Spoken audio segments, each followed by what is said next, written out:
Boa noite para você que está chegando, boa noite para você que vai chegar. Hoje é o Café com a Dama do Proletariado, é um domingo maravilhoso de calor. E o tema que a gente vai falar hoje é um tema extremamente sério e delicado, né? Diante de tudo que a gente tem acompanhado na mídia e todas as situações que nós estamos tendo com abuso sexual infantil, hoje nós vamos falar um pouco da educação sexual e a importância desse mecanismo para a prevenção e proteção das crianças e dos adolescentes.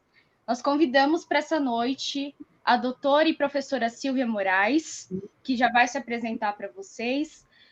Lembrando que hoje é um dia que eu escolhi para realmente espalhar informação e quebrar esse tabu sobre informação, sobre o que é falado da educação sexual. É uma coisa que a gente precisa, é uma forma de levar informação para as crianças e para os jovens e também para as nossas famílias sobre comportamento, sobre tudo que gira em torno da sexualidade, a identidade de gênero, para esclarecer e ajudar as nossas crianças e os nossos jovens. A doutora já pode se apresentar, seja muito bem-vinda. Pela primeira vez aqui na Dama do Proletariado, é uma honra muito grande te receber aqui para debater esse tema tão importante diante dos casos e da conjuntura que a gente está tendo aqui no Brasil. Então, boa noite, eu agradeço muito o convite.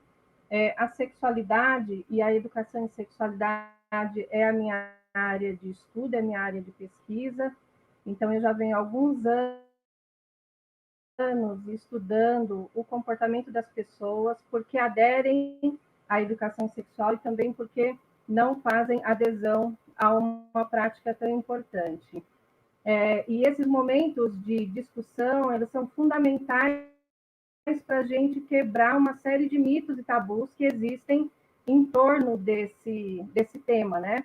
A educação sexual, hoje, a gente nomeia como educação em sexualidade. E um dos motivos é justamente por conta de que essa ideia de que a educação sexual ela é uma educação para o sexo precisa ser rompida. Ainda, a maior parte da população acaba acreditando que, ao você introduzir a educação em sexualidade dentro de uma instituição ou dentro da escola, você vai estar incentivando as práticas sexuais. Então, a ONU já vem há alguns anos procurando diminuir esse estigma em torno do próprio nome desse tipo de abordagem educativa. Então, embora se popularizou a educação sexual, o nome correto que a gente usa é educação em sexualidade, mas não tem problema nenhum, porque se trata do mesmo conjunto de conhecimentos sobre corpo, sobre afeto, sobre parceiros, quem eu sou, a minha identidade, como eu procuro prazer, como eu dou prazer e também as prevenções. Então, a educação em sexualidade, ela não pertence só ao âmbito da escola, né? Ela está dentro da família e, mais ainda, ela está dentro da escola, mesmo quando a escola acredita que não está fazendo nenhum tipo de educação em sexualidade, educação sexual com seus alunos. Porque nós temos um conjunto de comportamentos que ocorrem ali na escola, entre os alunos, entre os educandos, de xingamento, voltado para a homofobia, voltada para o desconhecimento do próprio corpo, para as relações de afeto. No entanto, se isso não for bem trabalhado, a gente pode estar deixando passar por dentro da escola comportamentos que envolvam violência, a omissão diante dos preconceitos, da discriminação e mais ainda. A escola pode fazer o papel inverso da sua função social, que seria passar informações corretas e informações seguras. Então, a gente pode resumir que educação sexual ou educação em sexualidade dentro da escola é o conjunto de práticas de diálogo que visam direcionar os educandos a decidirem de forma correta e segura sobre a sua própria vida, sobre as suas escolhas. De maneira muito resumida, a gente pode dizer que é isso. Mas existem outras abordagens. Pode me interromper quando quiser, senão já vou emendando aqui no meu raciocínio. Ao longo do tempo... Não, imagina. Posso ir Tá falando, bem. então, né? Então, não Pode. existe uma forma de educação sexual ou educação em sexualidade, né?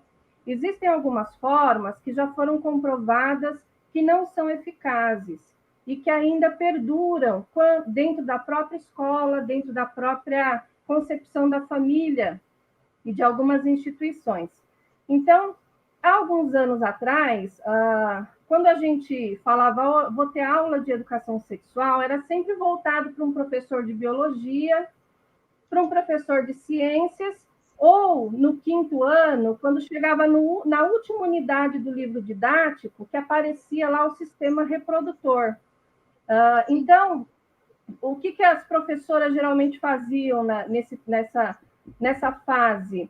Elas simplesmente falavam que não dava tempo, não deu tempo de chegar nesse conteúdo de ciências, porque aos docentes também falta um tipo de formação. Nas aulas de biologia ou na escola, você pode perceber que as práticas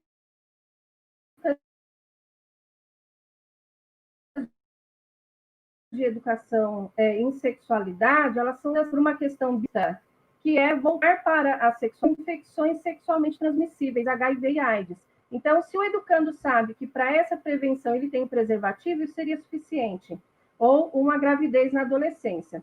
No entanto, há cientificamente comprovado que esse tipo de prática é extremamente ineficaz, porque a gente continua mostrando que a sexualidade se reduz à prática sexual.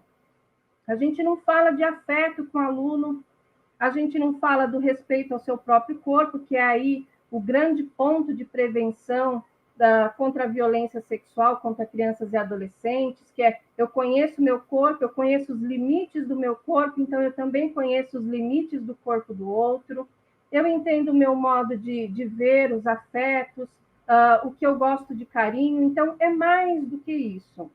Uma segunda abordagem de educação sexual que foi extremamente ineficaz e foi muito disseminada pelo governo Bush nos anos 80 na África e por uma grande rede de igrejas aqui do Brasil que fazia abordagens dentro do continente africano, que é chamada a abordagem da abstinência sexual, que era o convencimento dos jovens de não praticar sexo antes do casamento. Então, a eles, a abordagem se resumia a não passar nenhuma informação sobre sexualidade, sobre corpo, como se ele não fosse algo natural que também emergisse da sua biologia, da sua constituição hormonal, e que eles fossem capazes de controlar o seu desejo, o seu afeto, colocando um anelzinho simbólico no dedo e fazendo votos. Bom, o resultado dessa política do governo Bush na África, em alguns lugares dos Estados Unidos, e dessa grande rede de igrejas do Brasil, que investiu pesado em construções de igreja nesse continente, foi um alarmante número de adolescentes e jovens, né, dizendo até 29 anos, que foram infectados com HIV, gravidez na adolescência e abortos inseguros, né, por conta de que tiveram que esconder isso, fora famílias inteiras desestabilizadas com o rompimento desse vínculo, desse anel simbólico que tinha sido criado. Então, nós já sabemos que esse é um tipo de abordagem que não dá certo. A abordagem higienista, que é pautada em eu levo imagens horripilantes de infecções sexualmente transmissíveis, mostro aquelas fotos horrorosas para os alunos, e aí eles vão estar convencidos que não é para fazer nada. E a gente já sabe que com o ser humano isso não dá certo. Uma outra abordagem péssima, e essa ainda perdura no Brasil, que é a esporádica. Então, eu chamo alguém do posto de saúde, eu chamo alguém de fora, vem, faz uma palestra sobre o assunto, todo mundo, os alunos ficam borbulhando para responder perguntas, passam a pensar sobre aquilo, mas depois nenhum docente se sente seguro para responder e passar uma informação segura. Porque as dúvidas que os adolescentes e os jovens vão trazer nessas abordagens esporádicas, elas não são ligadas à IST. Elas estão ligadas, por exemplo, às questões do afeto, às questões de mudanças corporais. E nós sabemos que, embora a família faça parte desse processo de educação em sexualidade, a gente sabe que os diálogos dentro das famílias são precários. Então, o que nós precisamos fazer? A gente precisa plantar a semente para que essa geração de educandos que são formados dentro de uma abordagem de educação em sexualidade, vendo a sexualidade como positiva, como essencial para a qualidade de vida, respeitando os seus limites, o seu corpo e o corpo do outro, compreendendo o funcionamento das relações sociais, eles possam depois realizarem esse mesmo modelo com seus filhos. Então, é óbvio que os grupos conservadores vão dizer que isso é papel da família. E nós sabemos que um punhado de legislações no Brasil já nos ampara, dizendo que é família e escola, e que a escola tem por obrigação, inclusive, passar informações corretas e seguras, mesmo em discordância com o conhecimento passado na família. Porque é direito da criança e do adolescente ter acesso a isso. Então, mesmo que a família eduque baseado no ensinamento bíblico, a escola tem por obrigação passar a biologia do científico. E o sujeito, através do diálogo, ele vai entendendo de que, olha, isso é ciência, isso é religião, e ele consegue fazer essa mediação. Doutora, a gente tem que conversar de uma questão muito importante, né, com relação aos dados que são ofertados pelo Ministério da Saúde com relação aos abusos sexuais, né? E eles revelam que 42% das crianças sofrem esses abusos, são vítimas recorrentes. 72% são menores de idade, né? Que são pessoas estupradas menores de idade, e 18% têm menos de 5 anos.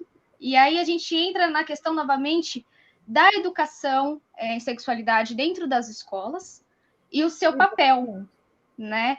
E cabe salientar, a educação em sexualidade, ela pode reduzir essas estatísticas com relação ao abuso sexual, levando informação desde os primeiros anos de escola da criança. A gente sabe também da questão que é ligada ao estupro, que muitas vezes é o padrasto, é o tio. A gente teve o caso da menina de 10 anos que foi brutalmente violentada por mais de 4 anos e acabou gerando um feto vítima desse estupro, ela acabou gerando um feto e ela teve que passar pelo processo de aborto, né? Apesar dos grupos que a gente tem de conservadores muito presentes, divulgando os dados dela, querendo impedir que ela tenha esse acesso, que foi respaldado pela Justiça e pelo Estado. A educação em sexualidade dentro das escolas, ela pode ser um mecanismo para reduzir as estatísticas que a gente tem hoje com relação ao abuso sexual, doutora? Então, vamos lá. O Brasil, ele tem um sistema de garantia de direitos para criança e adolescente no que diz respeito à violência sexual como um todo, nos seus diferentes tipos, né? Não só o abuso, mas a exploração infantil, muito bom. É um modelo de sistema de garantias que é observado por muitos outros países. No entanto, essa rede de proteção dentro do sistema de garantias, principalmente no caso da menina, foi falho.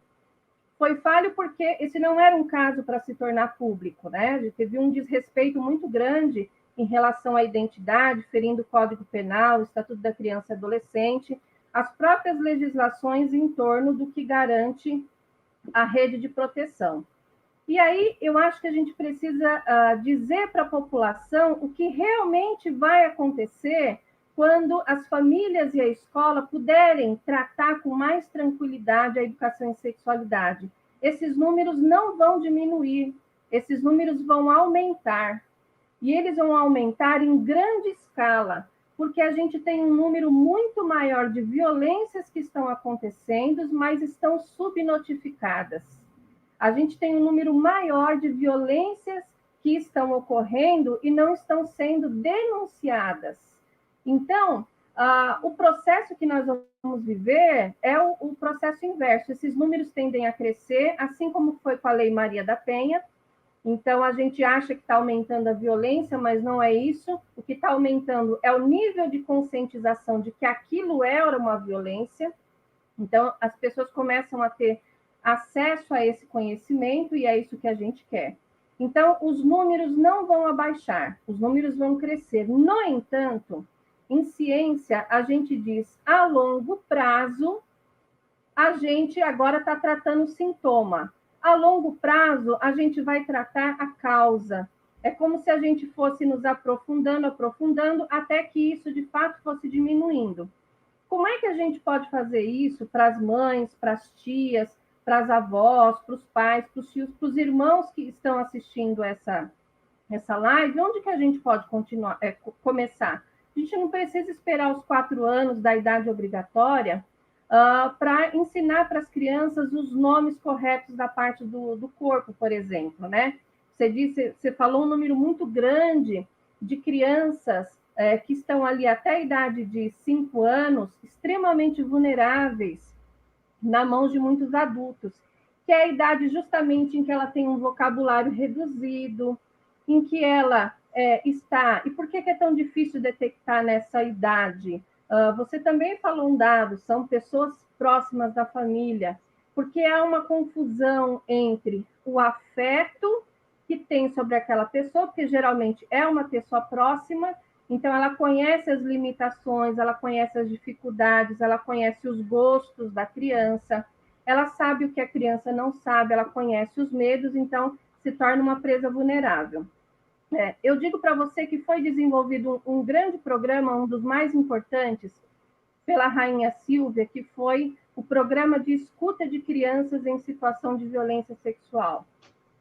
E um dos casos que levou a esse protocolo de escuta foi uma criança que chegou com uma denúncia de abuso sexual, e quando a psicóloga indagava a criança, ela dizia, não, mas ele colocou a mão no meu joelho. Não, ele colocou a mão no meu joelho. Mas a psicóloga percebia o estado de angústia da criança ao relatar o fato. E a psicóloga não entendia por que ela ficava daquele jeito por alguém ter colocado a mão no joelho. Então, ela pediu que mostrasse onde fosse o joelho. E não era o joelho. O joelho era o nome que o abusador deu para as partes genitais da criança, sabendo de uma possibilidade dela contar isso para alguém. Então, esse sistema de garantias, hoje, ele tem um sistema apurado de escuta. Hoje, a gente orienta que desde cedo a gente ensine nomes e apelidos, que a gente fala, olha, quem pode pôr a mão aqui? Quem pode dar banho em você? Não obrigar as crianças a abraçar parentes, a gostar, porque a gente ensina, principalmente as meninas, né? Tem uma questão da misoginia, do machismo, do patriarcado, de que ela tem que ser dócil, ela tem que cumprimentar, e abraça, e beija. E o afeto não é uma coisa que a gente obriga o outro a ter.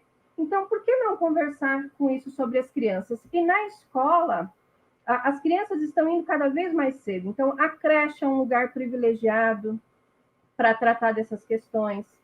Quando a criança brinca, a creche é um lugar, a creche, a pré-escola, o ensino fundamental, são lugares privilegiados para tratar das questões de gênero, para tratar das questões do preconceito. Agora, é claro, gente, todos os professores que passam por curso de qualificação e se sentem mais seguros para levar o tema, ele também é preparado para apresentar os conteúdos e os temas que estejam relacionados à idade da criança. Ninguém vai falar de prática sexual fora do momento certo, então isso faz parte da formação. E a criança passa a ganhar uma confiança naquele sujeito, naquele adulto. Então, quando a escola ela faz um projeto político-pedagógico e ela forma seus professores para ter uma escuta qualificada, para perceber um desenho, para perceber uma criança, um jovem que está em estado de angústia, o que vai acontecer? Vai chegar a denúncia. E aí que entra o papel da rede de proteção, né? Como eu faço a denúncia, para onde ela vai, o papel do conselho tutelar, do juizado da infância, até chegar lá no agressor. É importante salientar também.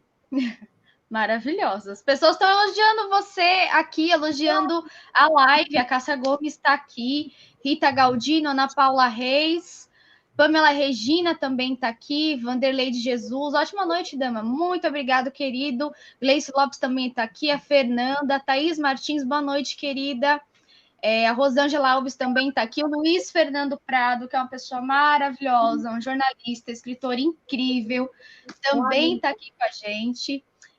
Falou que você é uma grande amiga, uma excelente pesquisadora, mandou beijos, beijos, Luiz. Patrícia Ribeiro está falando aqui para a gente que educação e sexualidade, hoje mais do que necessário. Os pais da educação infantil resistem demais, infelizmente. Exatamente, Patrícia, é um absurdo mesmo.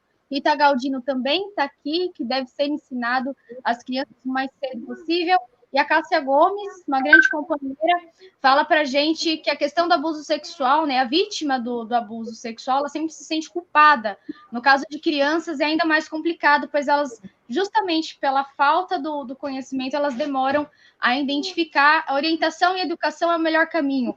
Vale salientar, doutora, é muito importante a gente sempre sublinhar essa questão da falta de educação em sexualidade dentro das escolas. Nós não temos políticas públicas voltadas a isso, né? Nós não temos um PPP, a gente não tem alguém que fale pela educação em sexualidade dentro das escolas, que fale que é uma forma importante, é um mecanismo importante para as crianças e para a juventude.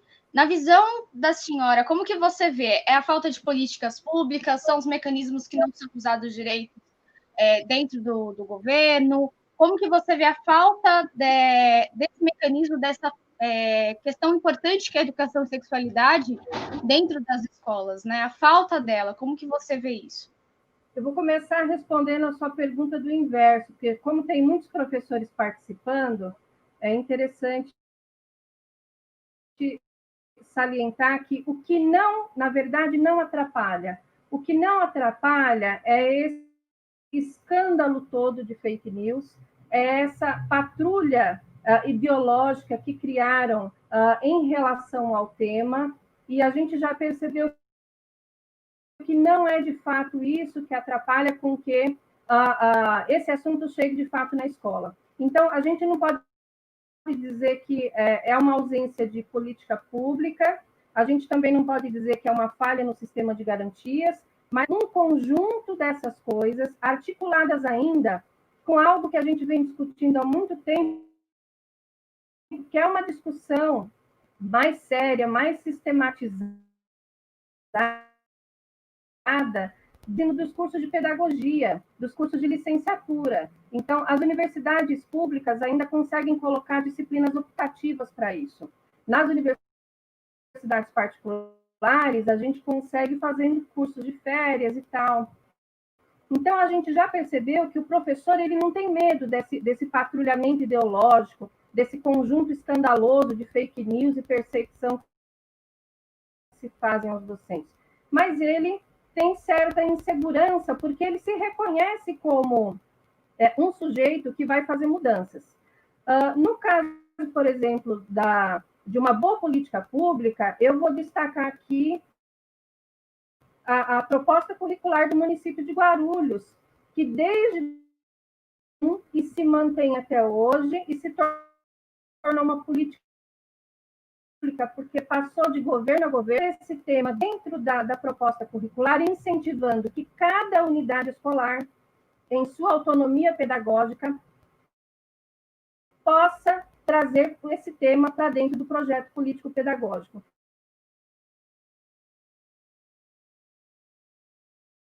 Eu acho que falta mais formação de professor. Eu acho que falta mais estadual. Tem 1.500 escolas, que em cada escola a gente tenha um professor mega formado, mega especializado, na hora de orientar o que é um sigilo em relação à percepção de uma violência que um aluno esteja vivendo, a orientar uma família, a saber o caminho do protocolo que essa denúncia vai chegar, como ela vai chegar até a polícia e a limitação da escola. Porque os professores que percebem e fazem a denúncia, eles se sentem extremamente angustiados, porque é o desejo de tirar aquela criança, aquele adolescente daquela situação, porque ele quer fazer o próprio papel do investigador. E aí se coloca em risco em muitas vezes. Então, a gente precisa conhecer bem o protocolo e, para isso, a formação continuada é fundamental. Eu, enquanto uma pessoa que convive muito com professores e professoras, realmente é isso que a senhora falou. Às vezes o profissional da educação, não só o professor, mas a gestão, a parte de gestão que está por detrás também, acaba pegando para si e querendo resolver e passando à frente, indo. E enquanto profissionais da educação, enquanto pessoas que estão dentro da educação, é possível reconhecer características de uma criança que está sendo abusada, como que a pessoa que está dentro da sala de aula, o professor, a professora, pode proceder, qual rede de ajuda deve procurar, qual auxílio deve dar para a família, porque não é fácil acolher uma mãe que teve um filho e uma filha que foi violentado sexualmente, não é fácil identificar qual parente, se é parente, se não é, o que está acontecendo com aquela criança. Existe alguma característica, algo que esse profissional que está dentro da escola pode identificar? Tá, então vamos lá. Essa é uma pergunta bem complexa, porque ela envolve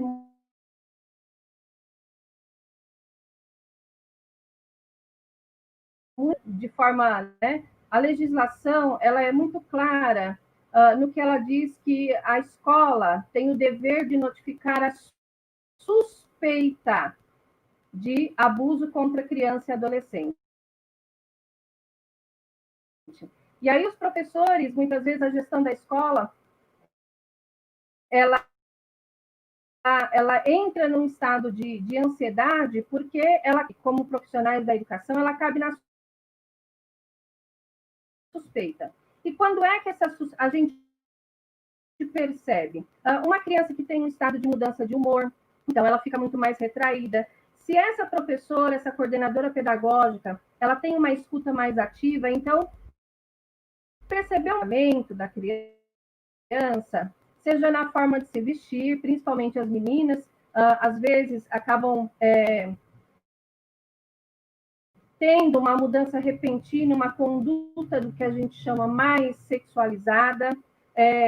As professoras se preocupam demais com a criança que toca os genitais na sala de aula, mas isso tem muito pouco a ver com as questões de abuso, tem mais a ver com a descoberta do próprio corpo, daquela fase do desenvolvimento emocional mesmo.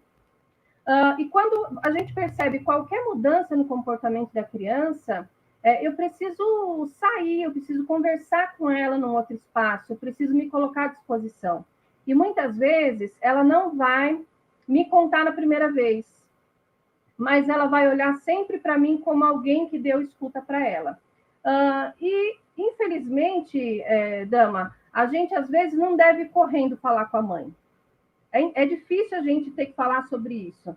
Mas se a gente percebe que um aluno está com um comportamento estranho e tem sido repetido, se eu falo diretamente com a mãe, antes de fazer, por exemplo, uma notificação de suspeita, a gente sabe como as famílias, mulheres, pais, tios, acabam encobrindo.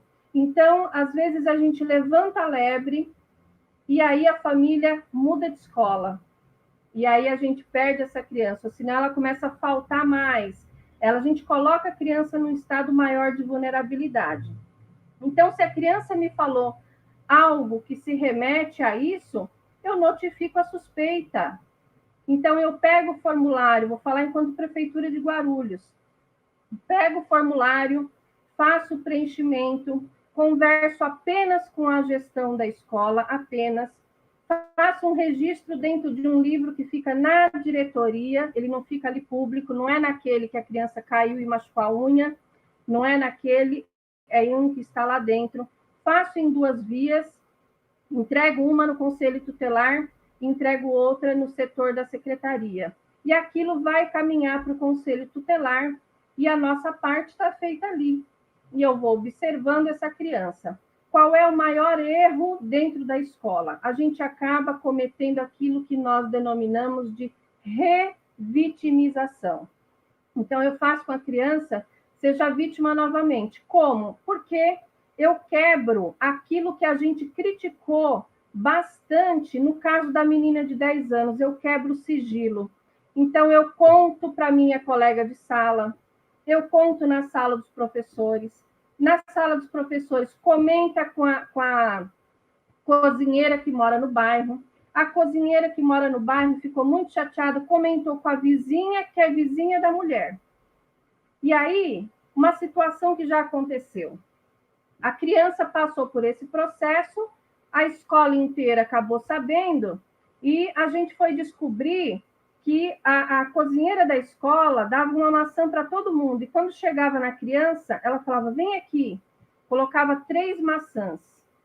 E aí a outra cozinheira olhou e falou, mas por que? Essa é aquela menina, a do abuso. Então, veja, isso é um processo de revitimização. Então, a gente está criticando o caso da menina de 10 anos, mas às vezes a gente está fazendo uma coisa similar lá dentro da escola. Então, o sigilo dentro da escola é a pessoa que teve a escuta e a gestão da escola. E se a gestão da escola, como a gente sabe, muitas vezes se negar a fazer, o próprio professor pode fazer o trâmite. Leva no conselho tutelar uma via lá dentro no setor responsável dentro de cada secretaria ou delegacia de ensino. E deixa caminhar. E vai cuidar dessa criança ouvindo, falando que ela é linda, que ela não deve ter medo. Traga livros para a sua turma, em que você possa discutir com os seus alunos quem pode tocar no seu corpo, quem não pode, dos limites de você não pode beijar o seu amiguinho à força, então também ninguém pode beijar você.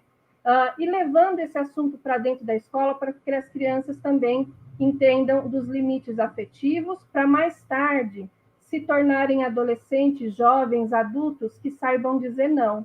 Não quero, não gosto de você, não quero ter relações com você, e a gente passa a respeitar o nosso corpo, o nosso desejo e o corpo do outro também.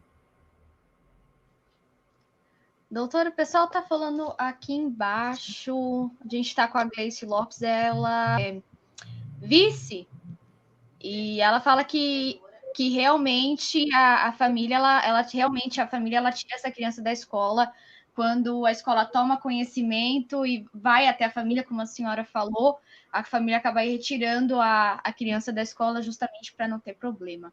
Patrícia Ribeiro, maravilhosa. Formação e informação é essencial para os educadores. Para trabalhar esse tema, o educador tem que estar preparado, deixar de lado preconceitos, religião, e nem todos estão dispostos.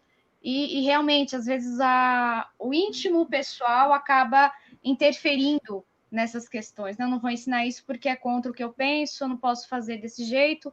E quantas coisas a gente acaba deixando para trás. No caso de resistência por parte da gestão, o que o professor deve fazer?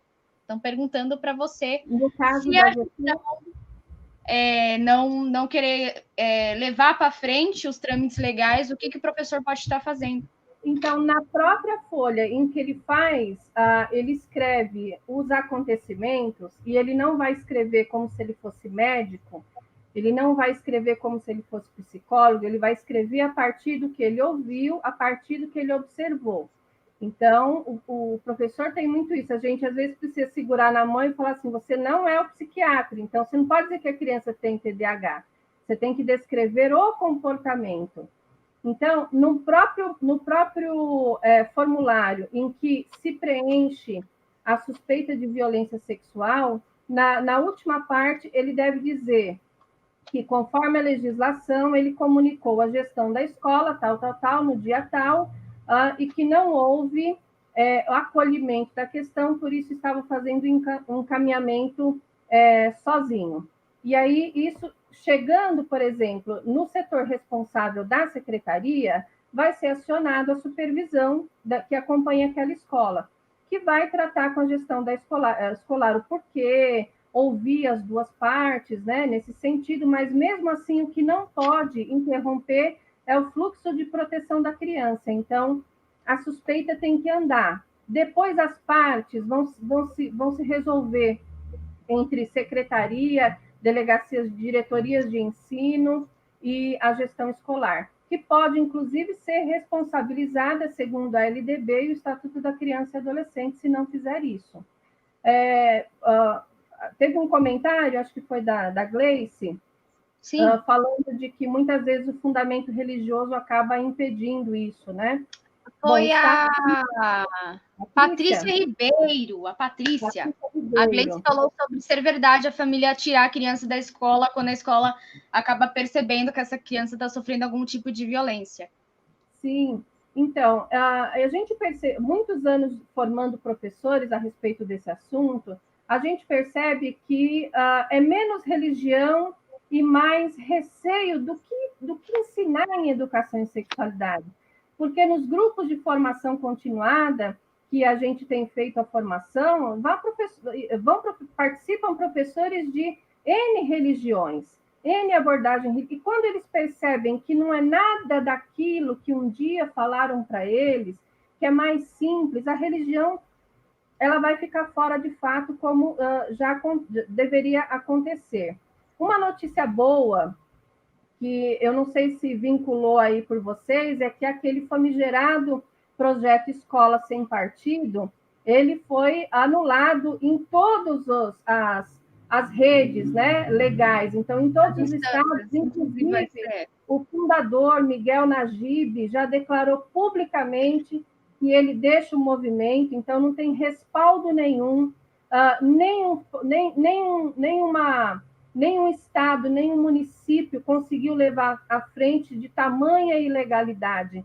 Então, que os professores fiquem tranquilos e se tenham interesse em conhecer o que de fato uma educação em sexualidade pode fazer por ele e pelos educandos dele, porque educar é, sobretudo, ter empatia, é você olhar por outro. E quando você olha para o outro, você olha para ele de forma inteira, né? Ele carrega a sexualidade, ele carrega o afeto, ele carrega a cognição. Então, uma vitória grande para a gente. Importantíssima, inclusive, né, doutora? Doutora, sim, é a nossa última pergunta. Na verdade, é como você observa o futuro da educação e sexualidade dentro das escolas. Você acha que nós teremos oportunidade de ter esse conhecimento dentro das nossas escolas para respaldar as nossas crianças, os nossos adolescentes? Como que você enxerga, dado toda a onda conservadora que a gente teve de, né, colocar a educação e sexualidade como algo ruim, como algo imoral, impuro, que não pode acontecer, que não pode ter, né? Diversas tentativas, inclusive, da própria escola sem partido, né? De colocar que a educação não é algo do Estado, que o Estado não pode dar educação e sexualidade para os jovens e para as crianças, que isso é um dever da família, um dever mais conservador. Como que você enxerga o futuro da educação e sexualidade dentro das escolas? Olha, eu sou muito otimista em relação a isso, porque tem uma coisa que a história já mostrou para a gente.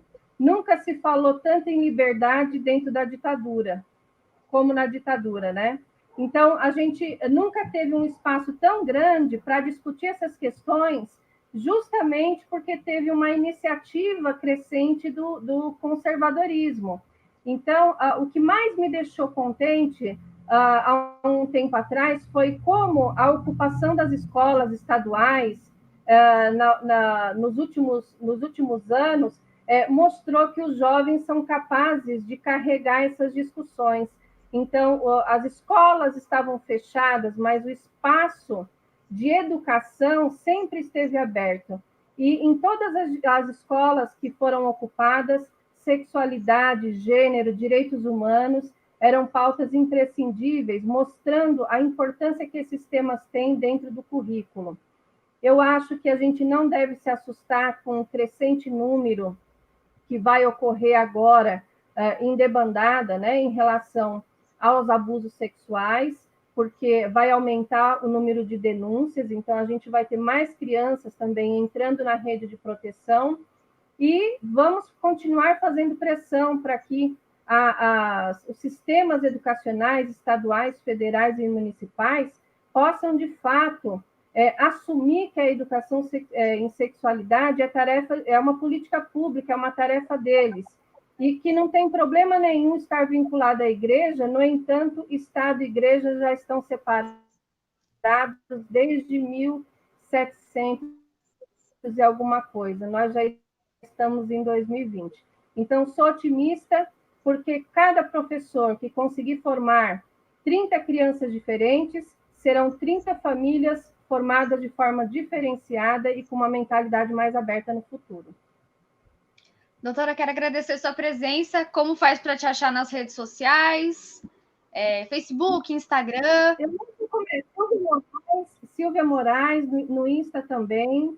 E só que assim, o meu Facebook e meu Instagram é mais bobagem do que essas questões. Eu não tenho muito, não coloco muitas coisas lá, mas eu tenho muita coisa publicada. Então, se colocar o meu nome completo aí no Google, Silvia Piedade de Moraes, aparecem todas as publicações e as pesquisas que eu participei. E para mim vai ser sempre um prazer em lugares diferentes, online ou presencial, discutir esse assunto. Agradeço muito, e você está de parabéns. Você faz parte desse grupo de juventude que está mudando a história das famílias e a história das crianças e adolescentes no Brasil. Muito obrigada a você que acompanhou até aqui. Essa live ela vai ficar disponível aqui no Facebook e no YouTube também. Vamos pegar algumas publicações da doutora e deixar disponível aqui também na página da Dama do Proletariado, para poder ajudar na divulgação e poder mostrar o trabalho dela. Eu agradeço a quem acompanhou até aqui. Quem acompanhou, por gentileza, compartilha essa live para a gente levar informação para as pessoas, usar as redes para fazer o bem. Núbia Cardoso, parabéns, prof. É sempre um privilégio te ouvir falar, assunto super necessário. Linda, muito obrigada por estar aqui com a gente. A Gleice também, mais uma live maravilhosa, tema muito pertinente, parabéns. Patrícia, parabéns, Silvia. Jacira Rocha, melhor professora desse mundo. Olha, pro! Auri Souza, verdade. Cada dia mais as pessoas se libertam de traumas causados por abusos através de seus depoimentos. Quero agradecer a cada pessoa que ficou aqui com a gente, que aguentou até as 8h40. Vai ter várias outras oportunidades para a doutora poder vir conversar com a gente sobre esse tema. Foi uma honra muito grande ter ela aqui, né? Muito obrigado. Até a semana que vem. E a semana que vem nós vamos receber o coletivo Policiais Antifascismo. Nós vamos receber um delegado da Polícia Civil do Rio de Janeiro e um investigador da Bahia, que vai vir conversar com a gente sobre esse avanço neofascista dentro da nossa política. Vai ser uma live maravilhosa, espero contar com vocês semana que vem. Doutora, muito obrigado mais uma vez. As portas da Dama do Proletariado estão abertas para você. Até semana que vem, pessoal. Bye. Uhum.